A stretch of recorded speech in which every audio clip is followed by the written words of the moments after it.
देखिए प्रॉब्लम क्या है ना with the law system across the world. It is always कि पहले उनको अरेस्ट कर लिया, अब ये लगा दिया उनके ऊपर एक्यूजिशन, और सतेंद्र जैन जी की तरह लास्ट में कोर्ट बोल देगा कि जी आपके अगेंस्ट कोई एविडेंस नहीं मिली, आपको हमने एक्विट कर दिया है। पर जो जो टाइम इतना आपने किसी को सफर करवाया, उनको टॉर्चर किया, उनको जेल में रखा, उसका अब क्या कंपनसेशन है? तो सिमिलरली अब महराज जी को इन्होंने अरेस्ट कर लिया है और उनपे पीएसए जैसा सीरियस ऑफेंस लगा दिया है। अब उस पर क्या एविडेंस मिलेगी नहीं मिलेगी वो तो सब बात की बात है, पर जो आपने मेंटल इमोशनल सोशल ट्रॉमा उस इंसान को दिया, टॉर्चर आप कर रहे हैं, तो इनकी स्ट्रैटेजी है हम लोगों को मेंटली ब्रेक डाउन करनी की। कि आप मेंटली वीक हो जाइए और आपके पास दो ही चॉइस बचे, या तो आप हमसे कहिए कि भाई हम छोड़ देते हैं मैदान, या फिर आप इस सब बेवकूफियों में इतना उलझ जाइए कि जो टारगेट पे आप एक्चुअली काम कर रहे हैं उस पे आप फोकस ना करें। महराज जी जिस हॉस्पिटल की डिमांड कर रहे थे उसको तो भूल जाइए, अब आप बेचारे को इसमें लगा दीजिए कि वो कोर्ट कचहरी के चक्कर काटें, वो जेल से बाहर निकले, क्या करें। उनको मैं पर्सनली जानती हूँ, वो बहुत ही जेंटल सॉफ्ट और एक स्टूडेंट नेता वाली प्रवृत्ति के इंसान है। वो वहाँ के लोग उन्हें बहुत प्यार करते हैं, because this is setting a very fearful narrative कि बिना किसी लॉजिक, बिना किसी रीजन, जस्ट बिकॉज एक आप आम आदमी पार्टी लीडर हैं, या आप एक मुस्लिम लीडर हैं, या आप एक ऑपोजिशन लीडर हैं नॉन एनडीए, तो आपको किसी भी बात पे अरेस्ट किया जा सकता है, कुछ भी उसमें धारा लगाई जा सकती है, वो बाद में जस्टिफाई होता रहेगा कि क्या हुआ क्या नहीं, पर आपको अरेस्ट किया जा सकता है। So this is a very scary time for us since yesterday. नमस्कार दोस्तों, कैसे हैं आप लोग। उम्मीद है आप सभी अच्छे होंगे। महराज मलिक जो जम्मू कश्मीर में आम आदमी पार्टी के न सिर्फ प्रदेश अध्यक्ष हैं बल्कि डोडा एक सीट है वहां से विधायक भी हैं, उनको गिरफ्तार किया गया है, उनको अरेस्ट किया गया और उसके बाद जम्मू कश्मीर में सियासत उबल पड़ी है। संजय सिंह जो कि आम आदमी पार्टी के ही सांसद हैं, वो भी जम्मू कश्मीर पहुंचे थे लेकिन उनको हाउस अरेस्ट कर लिया गया। इस बीच जो धाराएं लगाई गई हैं वो भी बड़ी गंभीर हैं। इस पर बात करेंगे। राबिया हमारे साथ आम आदमी पार्टी से जुड़ी हैं, बहुत बहुत स्वागत है राबिया आपका। राबिया जी, आपके जो प्रदेश अध्यक्ष हैं महराज मलिक, पहले उनको गिरफ्तार किया जाता है, संजय सिंह जो सांसद हैं आपके वो वहां पहुंचते हैं तो उनको हाउस अरेस्ट कर लिया जाता है। आम आदमी पार्टी इसे किस तरह से देख रही है? आम आदमी पार्टी इससे बहुत ऑफेंडेड है और हम इस पूरी प्रक्रिया का, इस पूरे इंसिडेंट का खंडन करते हैं। We condemn it because this is setting a very fearful narrative कि बिना किसी लॉजिक, बिना किसी रीजन, जस्ट बिकॉज एक आप आम आदमी पार्टी लीडर हैं, या आप एक मुस्लिम लीडर हैं, या आप एक ऑपोजिशन लीडर हैं नॉन एनडीए, तो आपको किसी भी बात पे अरेस्ट किया जा सकता है, कुछ भी उसमें धारा लगाई जा सकती है, वो बाद में जस्टिफाई होता रहेगा कि क्या हुआ क्या नहीं, पर आपको अरेस्ट किया जा सकता है। So this is a very scary time for us since yesterday. Also, Mehraj is a personal friend. We have worked together in Delhi as well as in Jammu and Kashmir. So I'm personally also very appalled by this. I feel bad for him as a friend, as a leader, as a colleague. अच्छा, तो अब क्या आगे होने जा रहा है? आम आदमी पार्टी ने कोई रणनीति बनाई है इसके लिए? क्योंकि गिरफ्तारी हो गई है, संजय सिंह जी को भी मिलने नहीं दिया जा रहा। मैं देख रहा था पूर्व मुख्यमंत्री उनसे मिलने के लिए आए, उनको भी नहीं मिलने दिया गया।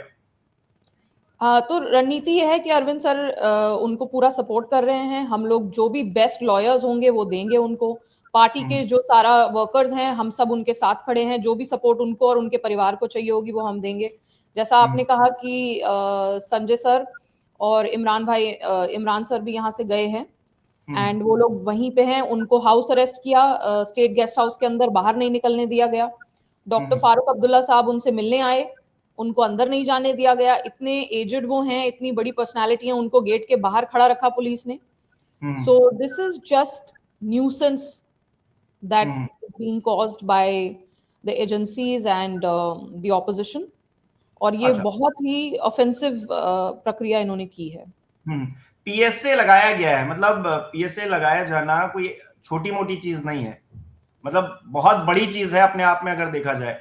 आप आम आदमी पार्टी के नेता पर पीएसए लगाया गया है तो क्या संदेश जा रहा है? देखिए प्रॉब्लम क्या है ना with the law system across the world. It is always कि पहले उनको अरेस्ट कर लिया, अब ये लगा दिया उनके ऊपर एक्यूजिशन, और सतेंद्र जैन जी की तरह लास्ट में कोर्ट बोल देगा कि जी आपके अगेंस्ट कोई एविडेंस नहीं मिली, आपको हमने एक्विट कर दिया है।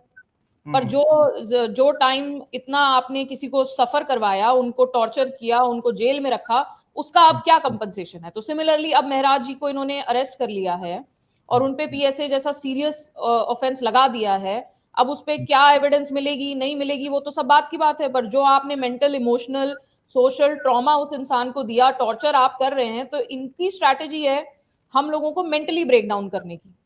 क्या आप मेंटली वीक हो जाइए और आपके पास दो ही चॉइस बचे, या तो आप हमसे कहिए कि भाई हम छोड़ देते हैं मैदान, या फिर आप इस सब बेवकूफियों में इतना उलझ जाइए कि जो टारगेट पे आप एक्चुअली काम कर रहे हैं उस पे आप फोकस ना करें। महराज जी जिस हॉस्पिटल की डिमांड कर रहे थे उसको तो भूल जाइए, अब आप बेचारे को इसमें लगा दीजिए कि वो कोर्ट कचहरी के चक्कर काटने हैं, वो जेल से बाहर निकले, क्या करें। हम्म। अच्छा, अरविंद केजरीवाल जी इस बात का जिक्र कर रहे हैं कि अस्पताल मांगना क्या अपराध है क्या, जो इस तरह की गिरफ्तारी हुई है। बात अस्पताल पर आ गई है, लेकिन जो आरोप लग रहे हैं वो ये लग रहे हैं कि सार्वजनिक व्यवस्था को बिगाड़ने की कोशिश की जा रही थी उनके द्वारा, अधिकारियों से दुर्व्यवहार किया जा रहा था, जो युवा है उनको भड़काने का काम किया जा रहा था, राहत कार्य में बाधा डालने का काम किया जा रहा था और भारतीय जनता पार्टी वालों को उपद्रवी बताया जा रहा था। देखिए ये सब बिल्कुल बेसलेस और बिल्कुल झूठे आरोप हैं। लाइक आई सेड, आरोप आप कुछ भी लगा दीजिए, आप जाके एक एफआईआर एक कंप्लेंट लिख दीजिए, आपने आरोप लगा दिया, एजेंसीज इनके साथ है, उन्हें अरेस्ट करवा दिया। अब उसके बाद इस पे कोई एविडेंस मिलेगी या नहीं मिलेगी ये तो बाद में पता चलेगा ना। बिल्कुल भी महराज जी को मैं पर्सनली, जैसे मैंने कहा, वो मेरे दोस्त भी हैं, कलीग भी हैं, हमारी पार्टी के लीडर भी हैं, उनको मैं पर्सनली जानती हूँ। वो बहुत ही जेंटल सॉफ्ट और एक स्टूडेंट नेता वाली प्रवृत्ति के इंसान है। वो वहां के लोग उन्हें बहुत प्यार करते हैं, बहुत ही पब्लिक के साथ मिलजुल के काम करने वाला उनका व्यवहार है पूरे उस एरिया में, डोडा में। So this is absolutely baseless lies, BJP कुछ भी बोलती है और ये सत्येंद्र जैन जी के, जैसे मैंने कहा, उसमें प्रूव हो चुका है और अब ये इधर भी प्रूव हो जाएगा। लेकिन जो सफरिंग वो कॉज कर रहे हैं उन्हें, ये इनह्यूमैनिटेरियन भी है, इनको और कॉन्स्टिट्यूशन के भी अगेंस्ट है, डेमोक्रेसी के जो एथिक्स हैं उसके अगेंस्ट है। तो ये पॉलिटिक्स तो कर ही नहीं रहे, ये तो गुंडागर्दी है। अच्छा, महराज मलिक को अब टारगेट क्यों किया जा रहा है? जैसे दिल्ली में आप कह रही थी कि चलिए इलेक्शन है इसलिए अरविंद केजरीवाल को जेल में डाल दिया, संजय सिंह को जेल में डाल दिया, जितने भी बोलने वाले लोग हैं उन सबको जेल में डाल दिया। इस वक्त महराज को जेल में डालने का या फिर उन पर इस तरह से जो धारा लगाई गई है पीएसए की, वो लगाने का क्या मतलब आपको नजर आ रहा है, अगर आप इसे गलत बता रहे हैं? देखिए इसमें दो तीन बातें हैं। एक तो वैसे भी आम आदमी पार्टी के सारे लीडर्स को बीजेपी टारगेट करती ही है, दूसरा माइनॉरिटी लीडर्स को भी टारगेट करती है, तो ये तो एक उनका बेसिक थीम है पूरे इंडिया में। Now specifically when it comes to Jammu and Kashmir, क्योंकि वहां पे स्टेटहुड का इशू काफी उठाया जाता है वहां के लीडर्स के द्वारा, तो महराज जी एक ऐसे वहां के लीडर हैं जो हर बात पे आवाज उठाते हैं, हर चीज को पॉइंट आउट करते हैं, अपने सोशल मीडिया पे डाल देते हैं, एक्स पे डाल देते हैं, लेटर्स लिखते हैं वहां के अधिकारियों को। तो वो अवेयरनेस बहुत ज्यादा लोगों में उसकी फैलाते हैं कि क्या वहां की सरकार कर रही है नहीं कर रही है। तो and he is the only elected member of Aam Aadmi Party from Jammu and Kashmir. तो it is an easy target, Aam Aadmi party को इन्होंने इजी टारगेट बना रखा है हर जगह। तो जम्मू कश्मीर में तो अब्दुल्ला साहब की सरकार है, उनसे आप क्या कहते हैं? उनसे कहिए जाकर, तमाम चीजें तो उनके हाथ में भी हैं, ऐसा थोड़ी ना है कि उनकी सरकार बिल्कुल पंगु है।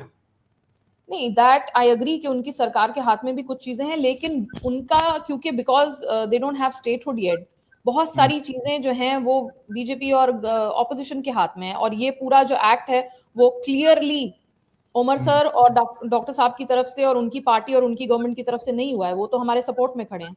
अभी मैं श्रीनगर गई थी अबाउट अ मंथ बैक, और मैं डॉक्टर साहब और उमर सर से मिलके आई हूँ, और सारा वहां पे क्या हम लोग व्यवस्था कर रहे हैं वो सब हम समझ के आए। तो आम आदमी पार्टी उनके साथ अलायंस में है और उनके साथ मिलके काम करना चाहती है। पूरी स्ट्रैटेजी हम बना के आए थे। महराज से भी मेरी बात हुई थी personally, I have just visited Kashmir. तो हम लोग बहुत मेहनत से काम कर रहे हैं कि उसको स्टेटहुड बनवाएं, और उमर सर इतने टाइम बाद सीएम बने हैं, और of course BJP is not happy with it. अच्छा, संजय सिंह वहां पर जा रहे थे, उनको हाउस अरेस्ट कर लिया गया, उसके बाद ज्यादा बवाल हो गया। अब संजय सिंह का जाना वहां पर इस माहौल में क्या ठीक था? और क्योंकि अरेस्ट किया गया है, आप लड़ाई तो कहीं से भी लड़ सकते हैं, वहां पर जाकर कुछ लोग कह रहे हैं आप हंगामा करने की, माहौल बनाने की कोशिश कर रहे थे, इसलिए उनको भाई हाउस अरेस्ट कर लिया गया। कानून व्यवस्था को तो भी बनाए रखना है कि नहीं बनाए रखना है? देखिए इसमें दो बातें, पहला ये कि महराज मलिक जी लीडर होने के अलावा हमारी पार्टी का एक बहुत इंपॉर्टेंट हिस्सा है, तो उनकी सपोर्ट में अगर अरविंद सर ने यहाँ से कुछ लोग भेजे, उनकी मेंटल इमोशनल सपोर्ट, उनके परिवार की सपोर्ट, उनको किसी रिसोर्स की जरूरत है, लीगली उन्हें किसी चीज की जरूरत है, गाइडेंस की जरूरत है, कुछ भी सिचुएशन में सपोर्ट चाहिए तो क्या बुराई है? दुनिया में किसी के साथ भी कुछ बुरा होता है तो फैमिली और फ्रेंड्स आते ही है ना सपोर्ट करने। दूसरा ये कि अगर इस तरीके की कोई भी बात होती तो डॉक्टर फारूक अब्दुल्ला साहब खुद आके क्यों मिलते संजय सिंह जी से और उन्हें क्यों सपोर्ट देते? अगर ऐसा कुछ भी होता कि वो वहां कोई मैलिफाइड इंटेंशन से गए, वो सिंपली अपने पार्टी के एक इंपॉर्टेंट सदस्य को सपोर्ट करने गए थे। अब सपोर्ट करने के लिए गए थे, फिर उनको हाउस अरेस्ट कर लिया गया, पूर्व मुख्यमंत्री मिलने के लिए आ रहे हैं, यानी कि जो पूरा विपक्षी खेमा है आपको लग रहा है आपके लिए एक हो रहा है। बिल्कुल, एब्सोल्युटली आपको ही टारगेट कर रहे हैं और उसकी वजह मैं आपको बताती हूँ। देखिए कांग्रेस को तो इन्होंने टारगेट किया ये बोल बोल के कि ये माइनॉरिटी अपीजमेंट करते हैं, इनको तो साइड कर दो। लेकिन आम आदमी पार्टी को क्योंकि ये लेबल नहीं कर पा रहे कि ये माइनॉरिटी अपीजमेंट करते हैं, वो ये जानते हैं कि माइनॉरिटीज भी आम आदमी पार्टी के साथ हैं, हिंदूज भी आम आदमी पार्टी के साथ हैं, बिकॉज हम गुड गवर्नेंस और ईमानदारी से स्ट्रैटेजी बेस्ड अच्छी गवर्नमेंट की बात करते हैं। तो इसलिए इनका फुल टारगेट फिलहाल ये है कि आम आदमी पार्टी को किसी भी तरह टारगेट करो, खत्म करो, इनके एमएलए को डिस्करेज करो कि वो आगे चुनाव न लड़े। बिकॉज कांग्रेस के लिए साथ तो इनका एक ही हथियार है कि हमारे देश में ये सब जो है मुसलमानों को सपोर्ट करते हैं, इनको वोट मत दो। तो इनको लगता है कांग्रेस की तो कोई अभी हमें जरूरत नहीं है लड़ाई करने की। So they are targeting Aam Aadmi Party very strategically because they know that we can replace them. They know that we are a very good alternative to them because we are willing to work with everybody, inclusive politics. अच्छा, राजनीतिक तौर पर ये बड़ा आसान है ये कह देना कि भाई तानाशाही चल रही है देश के अंदर और हमारे लीडर को अगर पकड़ा जा रहा है तो फिर ये माइनॉरिटी को टारगेट कर रहे हैं या फिर चीजें हो रही हैं। आपको नहीं लगता है कि जांच पड़ताल होनी चाहिए अच्छे से? देखिए जांच पड़ताल तो अब क्योंकि लीगल मैटर है होगी ही। However what I would like to point out कि ऐसा नहीं है कि सिर्फ आम आदमी पार्टी को टारगेट कर रहे हैं, ये तो टारगेट हर उस इंसान को कर रहे हैं जो इनको सपोर्ट ना करे, इनके अगेंस्ट खड़ा हो जाए, भले ही हिंदू ही क्यों ना हो। तो ये सिर्फ हम नहीं बोल रहे हैं, ये तो डिक्टेटरशिप वाली बात तो सभी बोल रहे हैं ना। चाहे वो राहुल जी हो, चाहे वो आम आदमी पार्टी हो, या वो कोई कॉमेडियन हो, या वो कोई मीडिया पर्सन हो, जर्नलिस्ट हो, आप किसी को भी उठा के देख लीजिए तो ये अक्रॉस द बोर्ड उनकी एक ही स्ट्रैटेजी है। So we are not the only ones who are saying it. अच्छा, संजय राउत हैं शिवसेना की तरफ से, वो लिख रहे हैं जम्मू कश्मीर में सब कुछ ठीक नहीं है, तो इस नहीं ठीक होने को किस तरह से देखा जाए आम आदमी पार्टी के लिए? आपकी संजय सिंह की जो बयानबाजी है उसी पर वो इस बात को कह रहे हैं, तो क्या ठीक नहीं है? किस तरफ इशारा कर रहे हैं आखिरकार संजय राउत? ये तो आप वो थोड़ा स्पेसिफिकली अपने आप को एक्सप्लेन करें कि वो क्या इशारा करना चाह रहे हैं। इशारे पे तो मैं कोई कमेंट नहीं करना चाहूंगी। आपके नेता को गिरफ्तार किया गया है और संजय सिंह वहां पर हाउस अरेस्ट हो गए हैं। अब इस बात पर संजय राउत का ये लिखना कि जम्मू कश्मीर में सब कुछ ठीक नहीं है, क्या बता रहा है? देखिए मेरा अंदाजा ये है कि जम्मू एंड कश्मीर में जो सब कुछ ठीक नहीं है, अब वो किस चीज को इशारा कर रहे हैं मैं उस पर कमेंट नहीं करना चाहूंगी unless it's more clarified by him. उनको हिम्मत दिखानी चाहिए और खुल के बोलना चाहिए। लेकिन मैं इतना जरूर कहना चाहूंगी कि बीजेपी की वहां बहुत ज्यादा इंटरफेरेंस है। लाइक आई सेड कि मैं अभी अभी उमर सर से मिलके आई हूँ, डॉक्टर साहब से भी मिलके आई हूँ, तो मुझे मालूम है कि वहां पे जितनी लिबर्टी और जितना अथॉरिटी उनकी गवर्नमेंट को होना चाहिए वो उतनी आराम से नहीं दे रही है बीजेपी उन्हें। बहुत ही नॉन कोऑपरेटिव तरीके से वो लोग बड़ी हिम्मत से सरकार वहां चला रहे हैं और आम आदमी पार्टी डेफिनेटली उनके सपोर्ट में खड़ी है। और मैं तो स्पेसिफिकली क्योंकि मेरे ग्रैंडफादर उमर सर के ग्रैंडफादर के साथ काफी क्लोजली काम कर चुके हैं, so as a family friend also मैं उनकी फैमिली को बहुत अच्छी तरह सपोर्ट करती हूँ and I know the challenges they are facing even though they are in power. अच्छा, क्या दिल्ली में सरकार नहीं रहना, थोड़ी सी पावर से हट जाना थोड़ा कमजोर महसूस हो रहा है क्या इस वक्त आम आदमी पार्टी को? देखिए जैसा ईवीएम का पूरा इशू चल रहा है अब इस देश में, और मैं एक और रिपोर्ट यहाँ मेंशन करना चाहूंगी, लास्ट ईयर लोकसभा के चुनाव के बाद ईसीआई की भी एक रिपोर्ट आई है जिसको ये लोग दबाए हुए हैं और नहीं चाहते कि मीडिया में उतनी हवा आए, बीजेपी एंड ऑपोजिशन। 151 सीट्स के ऊपर ईसीआई ने एक लिख के रिपोर्ट दी थी कि ईवीएम के प्रोटोकॉल्स फॉलो नहीं हुए हैं और कुछ टैंपरिंग की उनको शक है। अब ईसीआई क्योंकि एक जांच करने वाली एजेंसी नहीं है तो उस रिपोर्ट को जब तक की जांच में नहीं लिया जाएगा उसका नहीं बता सकते कि क्या है। बेस्ड ऑन दैट 20 ऐसे एमएलए हैं जिन्होंने चुनाव हारा, जिन्होंने हरियाणा में उस रिपोर्ट के बेसिस पे एक कोर्ट केस भी डाला है। Now the struggle with us being in power और anybody who is not supporting them in being in power is, जब आपने ईवीएम ही हमारे गड़बड़ा दिए हैं, आपने वोटर डिलीशन कर दिया है, आपने फेक वोटर्स बना दिए हैं, आप फेक कैंडिडेट्स खड़े करते हैं वोट बाइफरकेशन के लिए। तो फिर अब बचा क्या? अब कौन जीत रहा है और कौन नहीं जीत रहा है, उसकी लेजिटिमेसी, उसकी एथिक्स, उसकी डेमोक्रेसी बची क्या? इस पे हम क्या कमेंट करें? इसलिए हम बिल्कुल भी डिसहार्टेंड नहीं है। We have hmm, not lost our power. Power hmm, हमारी इंस्पिरेशन है, पावर हमारी हिम्मत है, वो बीजेपी नहीं तोड़ सकती। जी। आपको उम्मीद है कांग्रेस पार्टी और तमाम जो विपक्षी और दल हैं वो भी आगे आएंगे? महराज मलिक जी की सपोर्ट में जी, जी। आना चाहिए। हम रिक्वेस्ट करेंगे कि उन्हें आना चाहिए, बिकॉज अगर ये हमारे महराज जी के आना साथ होते चाहिए की बात नहीं है राबिया जी, वो इसलिए क्योंकि संबंध बहुत मायने रखते हैं। अगर आपके संबंध कांग्रेस पार्टी से या तमाम और विपक्षी दलों से अच्छे रहेंगे, रहे होंगे, अंदर खाने चलिए दिखाने के लिए हो सकता है, तो सपोर्ट करेंगे, नहीं तो नहीं करेंगे। राजनीति में तो यही होता है।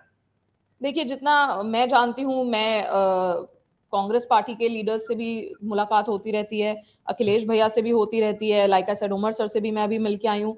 तो आई विल सर्टनली एक्सपेक्ट कि हम लोगों के रिलेशनशिप उन सबके साथ बहुत अच्छे हैं। अरविंद सर के रिलेशनशिप बहुत अच्छे हैं और बहुत कंसेंसस है, अलाइनमेंट है विजन को लेके इंडिया के बारे में। So they should come forward and it's only been less than a day, I mean a day and a half. तो जी, लेट्स सी अब आगे किस तरीके से जाता है ये मामला। जी। बहुत बहुत शुक्रिया राबिया जी, समय देने के लिए, तमाम बातचीत के लिए बहुत बहुत धन्यवाद आपका। Thank you. तो दोस्तों, कुल मिलाकर जम्मू कश्मीर में इस वक्त सियासत हावी है। अब इस सियासत के क्या मायने आपके लिए हैं? जिस तरह से गिरफ्तारी हुई है, जिस तरह से राजनीतिक तौर पर बयानबाजी तेज हुई है, अपनी राय हमें कमेंट में जरूर बताइए। इस वीडियो को लाइक कीजिए, शेयर कीजिए और हमारे चैनल को सब्सक्राइब नहीं किया है तो वो भी जरूर कीजिए।